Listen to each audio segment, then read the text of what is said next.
Hello everyone, আশা করি সবাই ভালো আছেন। আজকে রান্না করছি রুই মাছ। মাছগুলো ভালোভাবে ভেজে সাদা জিরে আর তেজপাতা ফোড়ন দিয়ে আলুগুলো ভালোভাবে ভেজে নিলাম।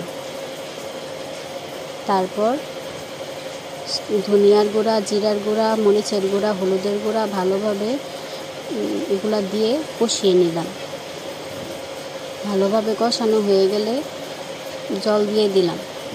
জল দেওয়ার পরে জলটা ভালোভাবে ফুটে আসার পর মাছগুলো দিয়ে দিলাম।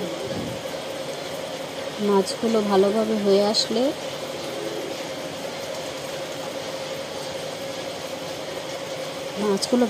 হয়ে আসলে নামিয়ে নিলাম। এবার আমাদের রেডি হয়ে গেল রুই মাছ। ভালো লাগলে সবাই লাইক, কমেন্ট, শেয়ার করবেন। ধন্যবাদ সবাইকে।